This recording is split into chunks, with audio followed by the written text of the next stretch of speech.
Quality of your life, Anthony Robbins has said, is determined by the quality of your questions. How do you respond when things don't go well? What are the first words that come to your mind? How do you talk to yourself when it's not happening? Yeah, it's true. Most people's inner conversation is negative. Harvard, they did a study. It's called the Pygmalion effect. Pygmalion effect means when I treat you at a certain level, you tend to rise to that. Goethe had a quote that said, don't look at a man for what he is, look at a man for what he could be, then he becomes what he should be. So if you treat people just a little bit above where they actually are, and you place an expectation on them that's just above where they are, they will tend to rise to that occasion. So with the Pygmalion effect, what they have demonstrated over and over again is that people buy into culture. People buy into a movement. So you can take someone who's mediocre and you put them in an environment that expects more, they will elevate. This is why it's so important for every single one of you to always be on your A game, even if you don't feel like it. Even if you're having a crappy day, even if things aren't working out, you gotta be on your A game. Because people need something to believe in, to hook into. And if it's not you, why would they follow you? Why should they join you? How are you gonna build something if you're not living your life in that way? So when you look at sports teams, when you look at companies, we can talk about the New England Patriots. We can talk about who won the World Cup? Germany? Those players, that coach, there's an expectation when you join that team. We can talk about Microsoft, Facebook, Google, the cultures, Apple, the culture that they create. When you go into Apple, you just feel like you got to raise your game. Because mediocrity is not accepted. What kind of culture are you creating? By your attitude, by your language. There's two types of language that you can utilize in your life. The language of a loser or the language of a leader. A lot of people engage in the language of a loser. That's nothing to aspire to. Nobody wants to hear that, and nobody cares. Language of a leader, that's something that anybody can plug into and feel good about. Are you holding yourself to a higher standard of accountability? These things have been proven over and over again. Most people, they talk down to themselves. So when you bring new people into your business, into your organization, you better believe they got some baggage. The first time I went out of the country, I went to Russia. And we were performing at the Alan Zendrinsky Theater in St. Petersburg. We were going to be there for 6 to 8 weeks. And I'd never been out of the country before, so I was packing all these, bags. I didn't know how much to bring and all that. So when I got to the counter, the young lady behind the counter said, well, you're going to have to pay for all this excess baggage that you have. I was like, what? She's like, yeah, it's $25 a bag. I said, $25 a bag? It's over $100. There's a cost when you carry excess baggage in your life. There's a price you're going to have to pay for that. And if you know that you have to deal with stuff in your mind, how you talk to yourself, the story that you live from, the people that you're bringing into your business are going to have to deal with it too. So if you can't be an example for them on how to deal with that, again, why would somebody want to follow you? It all starts with you. It all comes back to you. Now that is the best thing about our business. is that if you take the time to improve yourself, to work on yourself, to improve your language, to become this 2%er in terms of your mindset, being more courageous, taking calculated risks, living from your vision, working really, really hard, being focused, always being positive. If you live from that space, our business will reward you multiple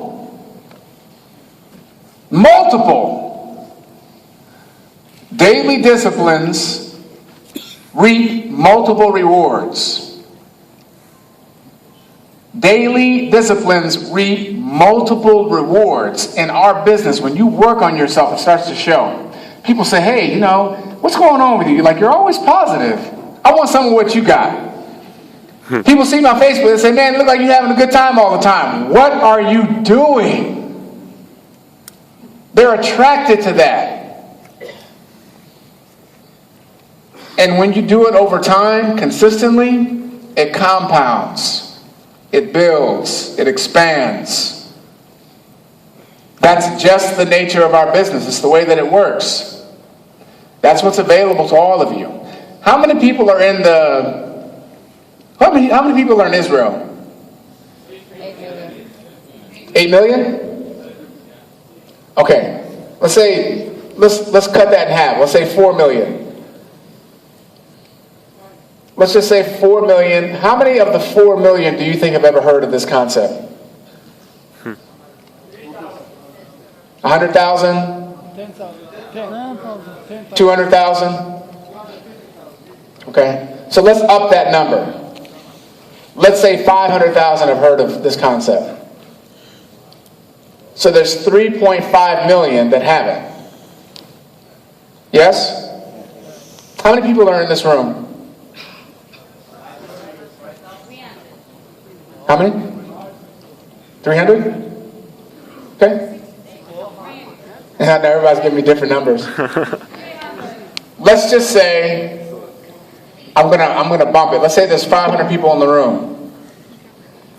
And out of everybody in this room, let's say we all decide together that we're going to expose half of the 3.5 million that have never heard of this. Okay? So that's 1.7 million people. 1,700,000. So we got 500 people, and we're going to show 1,700,000. Do you think if we just showed that percentage of the population this information, we're going to get some traction? Our business is going to grow. Yes. Who's got a calculator? Divide 1.7 million by 500. Divide 1.7 million by 500.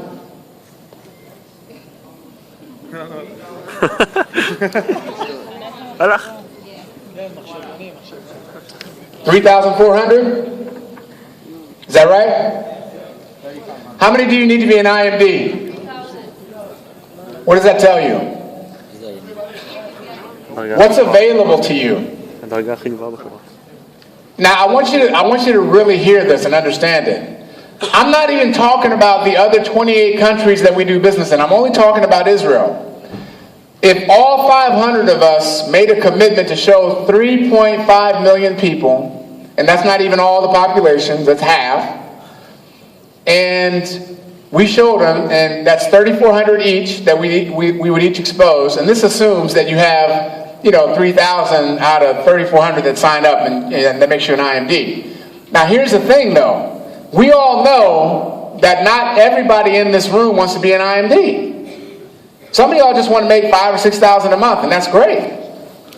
So you can take that number and really cut it down to like maybe a tenth. But I want you to have perspective on what's available to you if you just make the commitment. And then you can add on the other 28 countries where we're doing business. Think about what's available to you. Your mind and how you think and the story that you live from is everything in terms of what you want to produce over here as a 2%er. Moment to moment, you don't take a day off from your mind. Be careful with the words that you use. Be careful with what you allow in your circle. It sets the tone for everything else that comes out of that. People are always watching, they're always listening, you're always teaching. You teach people how to be based on how you are. So what could we do? Do you think that we're smart enough, that we're all capable enough, that if we really decided to lock arms and show,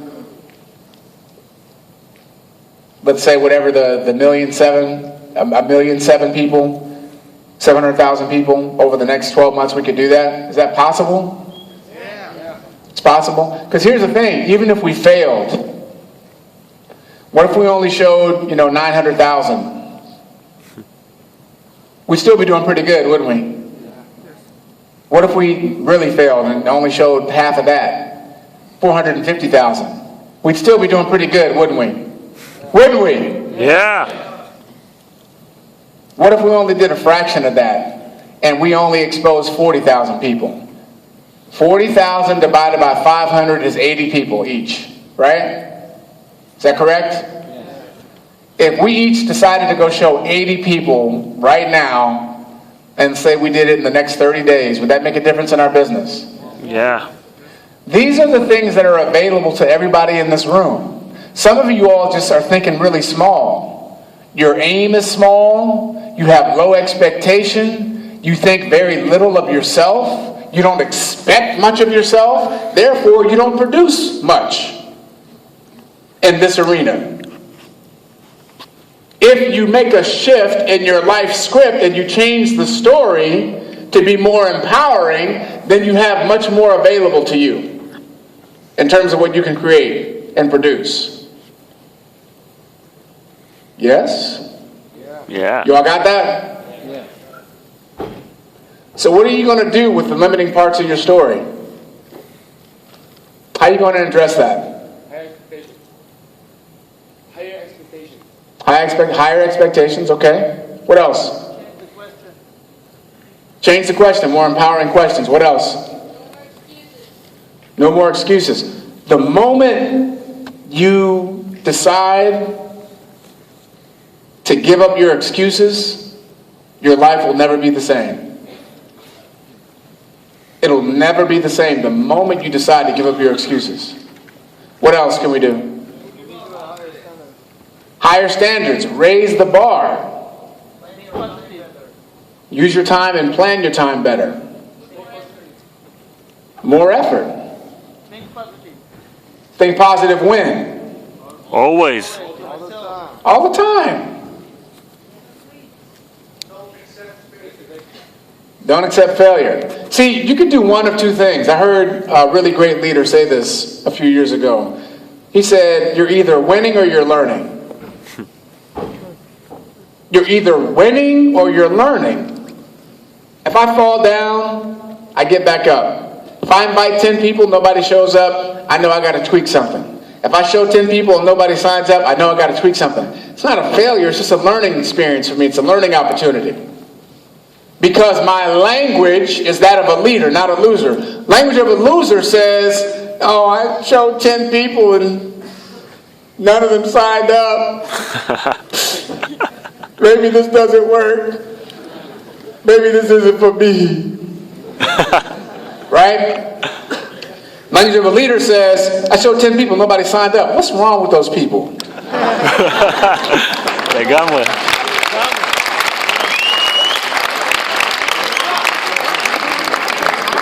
Go find me 10 more that know what time it is. I ain't messing around with you clowns.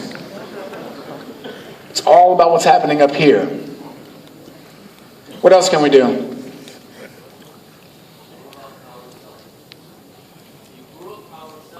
How do you do that? Self-development. How do you do that? What does that mean? Read books. Read books. Books? Audio be helpful. Audios? Going in the field. Going to events? The Advantage program? Yep. Learning from the best. Learning from people that we can learn from, right? Change your environment. What'd you say? Yeah, and learn from your own experiences. The mistakes you make, how you grow, how you improve. Yeah. Be mindful of who you listen to, right? These are the things we have to do on a daily basis. Life doesn't reward some of the time. It doesn't reward most of the time. Life rewards all the time. How many of you all bathe occasionally? You bathe only sometimes.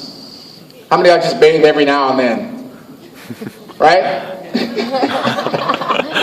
How many of you brush your teeth like whenever, maybe this week you'll brush them, next week you don't brush them at all?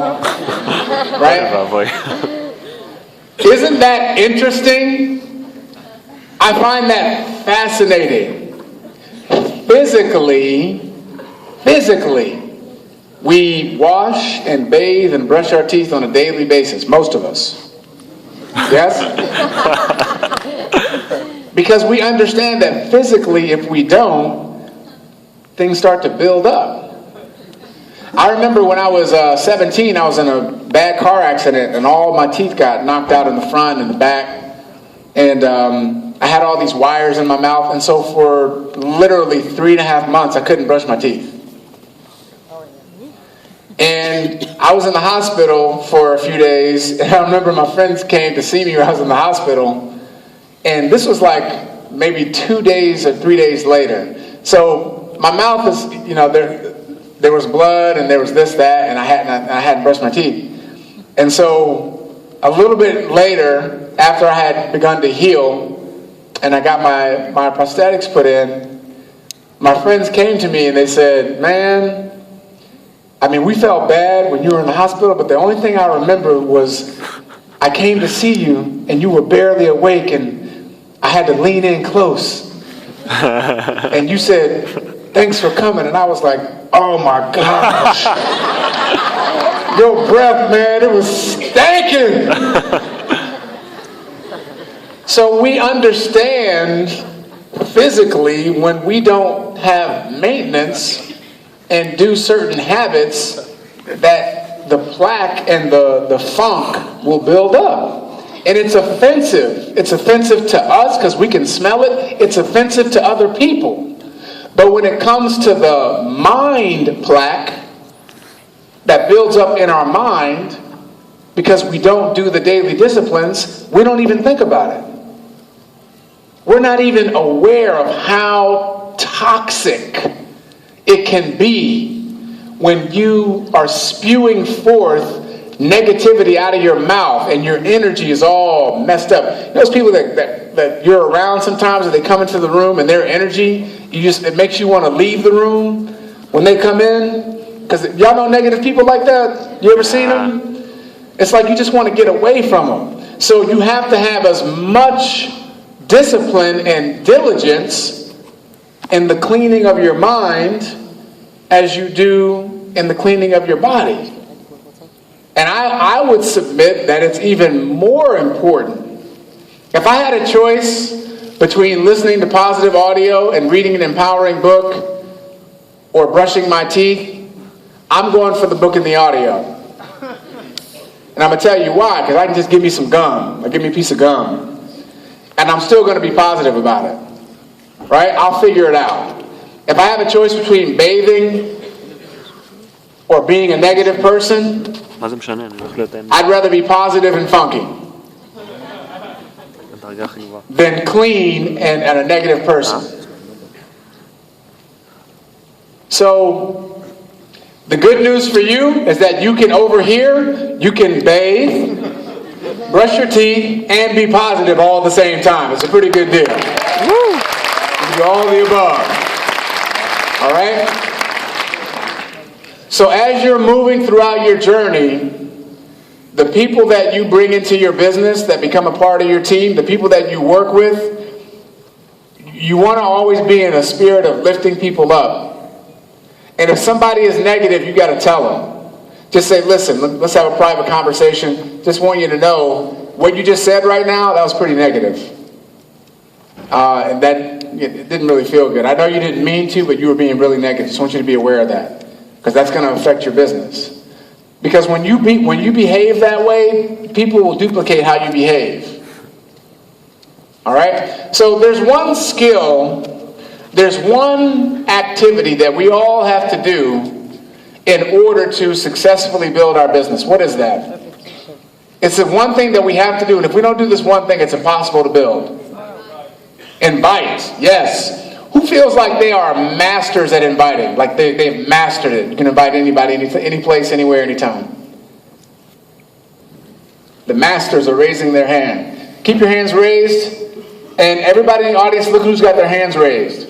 Because as a matter of fact, stand up if you're a master inviter. Stand up. If you're a master inviter, stand up. I want you all to see everybody that's standing up. Listen, because if you don't feel like a master inviter, these are the people that you need to be talking to. These are the people that you say, hey, listen, I'm having a little bit of trouble. Can you give me some advice on that? So everybody got a picture of who's standing up? You got it? All right, sit down. Thank you.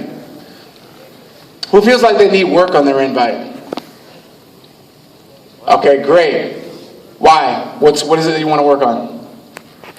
Well, I want to work on to try to show what I want. Yeah? What I want to show them. We have a mic? Do we have a mic? Okay, good. What's your name? Ariel? Come on up. Who else needs work on the invite?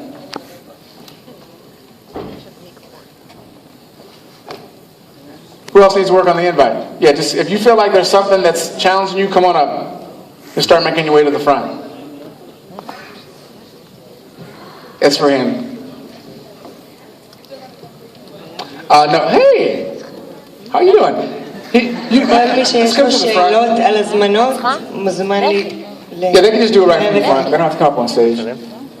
Okay, so go ahead. Tell me what's this challenge you with your invite? Well, basically, I'm kind of new to the whole group. Okay. I get very nervous, and I can't really tell what I want them to tell, basically, and show them what I want them to know. What do you mean you can't tell them what you want to tell them? What do you mean? Basically, it's lack of information, lack of being able to emit my emotion and what I feel towards the company. I get very excited and I get stuck a lot. Okay. Now, is it because are you nervous when you call someone? I'm naturally nervous. I'm very hyperactive. Okay. So I get very... Okay, good. Now, before World Ventures, have you ever picked up the phone to call someone? For what reason? Any reason? Yeah, I did. Did you get nervous before when you picked up the phone to call someone? Yeah, I did. So you normally are just a nervous person? Because I'm very hyperactive, I get like... Okay. I get very confused for what I want to say. Okay, good. And tell me your name? Ariel. Ariel. Give me a name of somebody that you would call. Somebody that I would just call? Call, yeah. Ashi. Ashi. So Ariel's going to call Ashi. And Ariel's very excited. And you know that you can be a little hyper. Ashi's a friend of yours? Yeah. So he probably knows this about you. Yeah. Okay, good. What's the point of you calling Ashi? To invite him to my world and to show him what I saw and the opportunity that I took. Okay, great. So I'm going to be Ashi, and Ariel, you go ahead and call me. Go ahead. And I need you all to, this is the poor part where you really got to pay attention. It's not the opportunity for you to kind of lose your concentration. You got to keep focused on what's happening in front of the room. All right? Go ahead. One more time, Ashi. Sorry. Do the ring ring. Hi, Ashi. How are you? No, you got to do the ring ring first. I got to pick up the Ring, phone. ring. Hello? Hey, Ashi. What's up? Ariel, hey, how you doing? I'm good. How are you? Good. Listen, I think something. Sorry. I'm in a hurry. Do you have? Hi, Ashi. I'm in a little bit of a hurry, but do you have time this week to meet with me? You're in a hurry, but you don't have time? I'm confused.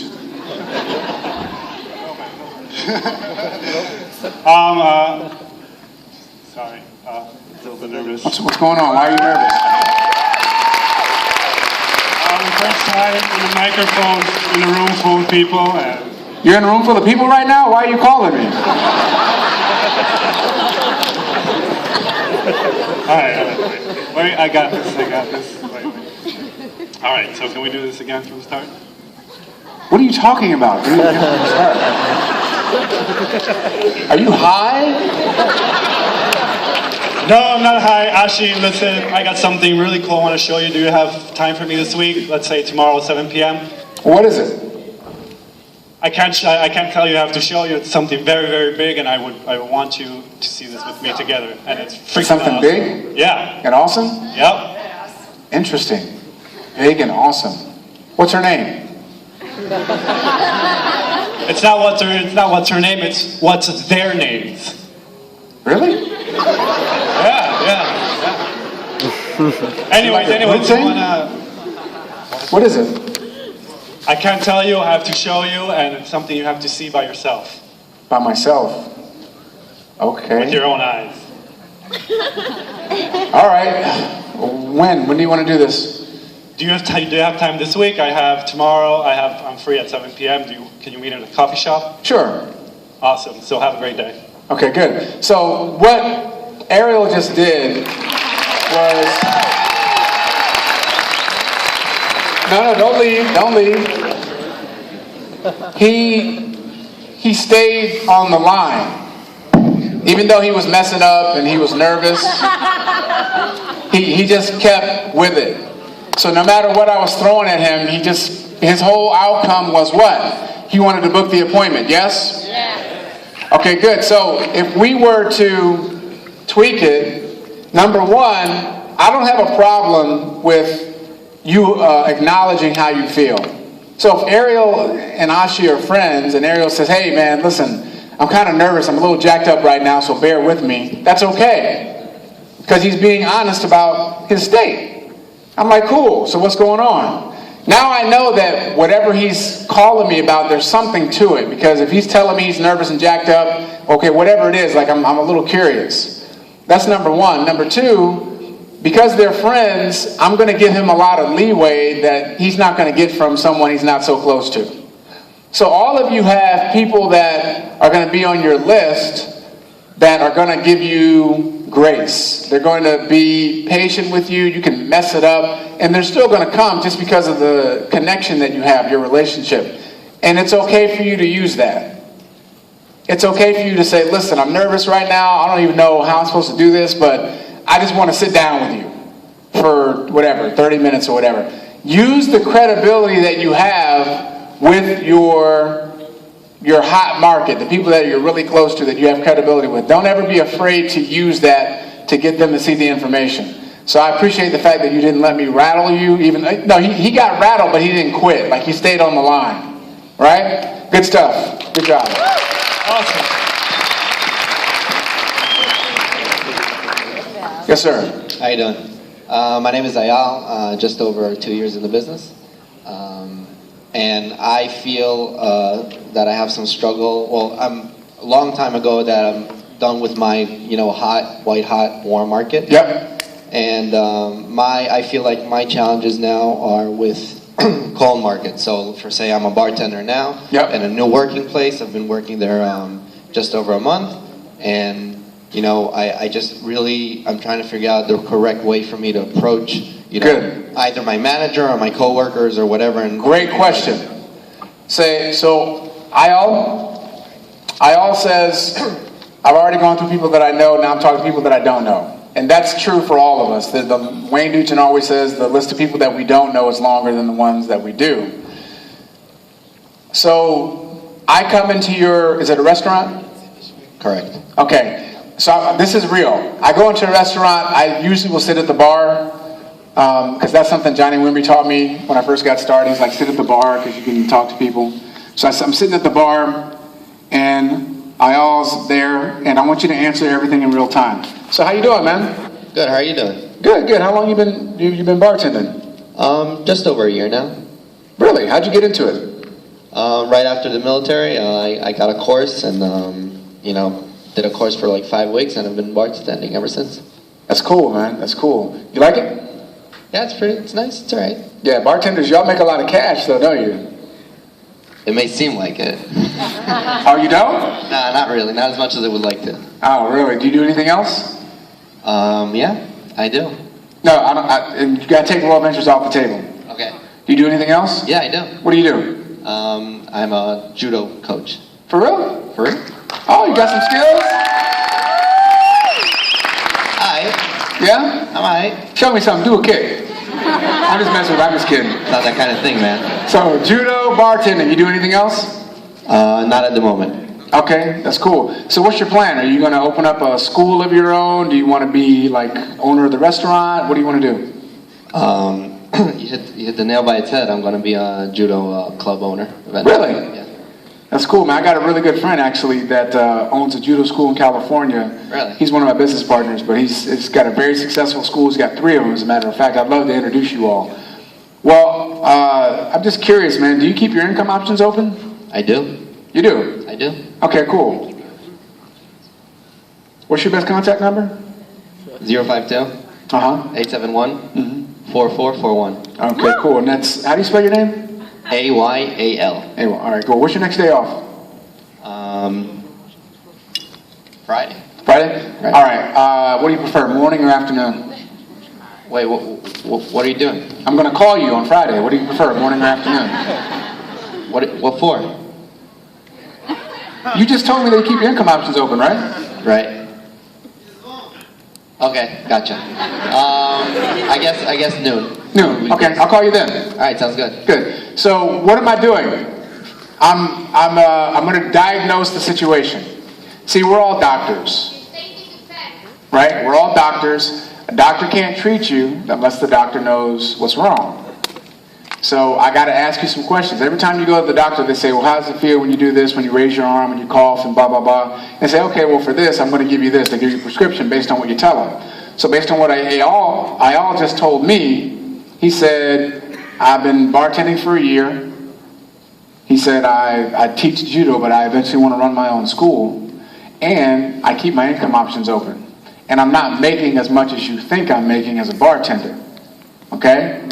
When he says to me he keeps his income options open, I go like this. I stop. At that moment, I break eye contact. I look down at my phone and I say, what's your best contact number? I have never done this and someone not giving me their information. I have never done this and someone not giving me their information. And it literally happens exactly like it just happened. It's 2 minutes, maybe 3, for a total stranger. I say to him, when's your next day off? He says, Friday. I say, what do you prefer, morning or noon? He tells me, I will call you at noon. I just booked a meeting from a meeting. Call it Bam Fam. Book a meeting from a meeting. So now he's expecting my call at noon. He's in my funnel now. And when I talk to him on Friday, I'm going to either get him in front of the information or we'll meet face to face. Okay?